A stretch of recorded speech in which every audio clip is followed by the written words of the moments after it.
देखिए 21 जून की एक वारदात है। 21 जून जो पुलिस स्टेशन सूरजकुंड के अंदर एक श्री राम नामक व्यक्ति ने आके एक सूचना दी कि एक छोटा 3 वर्षीय बच्चा था उनके घर में। उनकी बेटी है सुधा, उसका बेटा है, उनके पास ननिहाल में रहता था उनके पास ही। तो उसकी किसी ने हत्या कर दी है। इस संबंध में जब ये देखा कि एक 3 वर्षीय बच्चे का गला रेत कर उसकी एक हत्या कर दी है, बहुत निर्मम हत्या का इस तरीके की जब घटनाक्रम सामने आया, तो तुरंत प्रभाव से जो जितने भी पुलिस टीम्स हैं, कंसर्न पुलिस स्टेशन की और क्राइम ब्रांच की, सभी उसमें सजग तरीके से उसमें इन्वॉल्व हुई और सभी ने अपना अपना काम करना शुरू करा। इसमें मुख्य तौर पर हमारे कमिश्नर पुलिस श्री सतेंद्र गुप्ता साहब ने दिशा निर्देश दिए और मार्गदर्शन अपनी जो डीसीपी क्राइम है राजेश मोहन, उनके मार्गदर्शन में टीमों ने काम करा।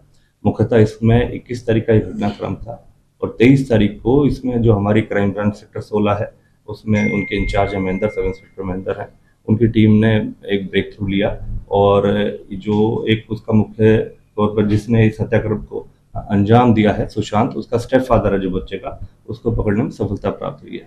इनकी मुलाकात कब हुई थी और शादी कब हुई थी और मासूम बच्चे से दुश्मनी इसकी क्या थी?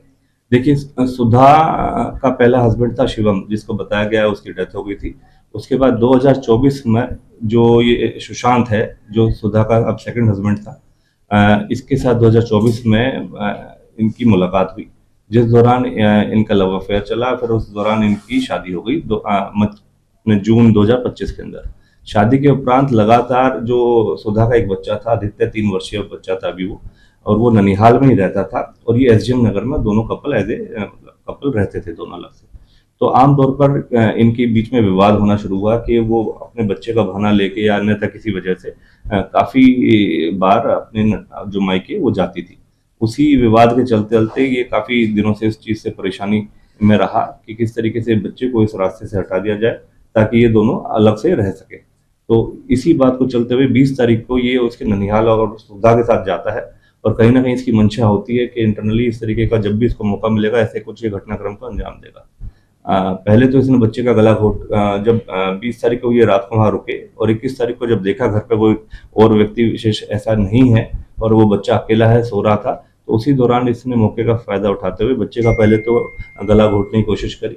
उस दौरान भी अगर बच्चे बाद में देखा कि बच्चे की सांस फिर भी चल रही है तो इसने एक चाकू लेकर और उस बच्चे का गला रेत दिया।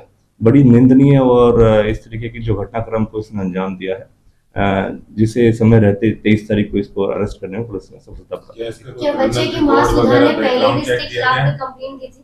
नहीं, अभी ऐसी चीजों की पुष्टि नहीं हुई है, क्योंकि सुधा को भी नहीं पता था कि इस तरीके की मानसिकता ये व्यक्ति विशेष रखता है, क्योंकि इसकी सुधा की सेकंड मैरिज थी और इसकी फर्स्ट मैरिज थी। और जो उसका सुधा का फर्स्ट हस्बैंड था उसकी डेथ हो गई थी, उसके बाद ये इनकी शादी हुई है और ये एसडीएम नगर में अलग एज ए कपल रह रहे थे। जो बच्चा था वो ननिहाल में उनकी जो श्री राम है, सुधा के फादर, उनके पास ही रहता था। कोई क्रिमिनल रिकॉर्ड वगैरह नहीं, इस तरीके अभी कोई क्रिमिनल रिकॉर्ड सामने नहीं आया है। पीछे से कहां रहने वाला है और इसका बैकग्राउंड क्या है, कहां तक पढ़ा लिखा है? ये बेसिकली पहले रैपिडो चला रहा था और अभी हाल फिलहाल में ये मोबाइल रिपेयरिंग का काम सीख रहा था करोल बाग दिल्ली से, और एसडीएम नगर में ही पला बड़ा है, वहीं का रिहायशी है। घटना के वक्त जो है इसकी पत्नी और उस बच्चे की मौसी भी वहाँ मौजूद थी। ये किस दौरान वहां से निकला, क्या बहाना करके निकला और उसके बाद वारदात को अंजाम दिया?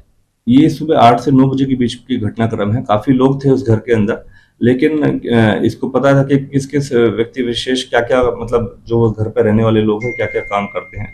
उसी चीज का फायदा उठाया कि कुछ लोग तो किसी एवज में बाहर राजस्थान की तरफ गए थे और जिस तरीके से सुधा सो रही थी, इसने सुबह फायदा देखा, मौके पे बच्चा अकेला सो रहा है उस दौरान, तो इसने उस मौके का फायदा उठाया और इस घटनाक्रम को, निंदनीय घटनाक्रम को अंजाम दिया। इन्वेस्टिगेशन में इसने क्या बताया, पहले से की गई कोई प्लानिंग थी या गुस्से में थी? नहीं, इसने पहले से ही प्लानिंग करके इसने सुनियोजित तरीके से इस घटनाक्रम को अंजाम दिया है और जैसे ही इसको मौका मिला वहां पर तो इसने मौके पे उस घटनाक्रम को अंजाम दिया।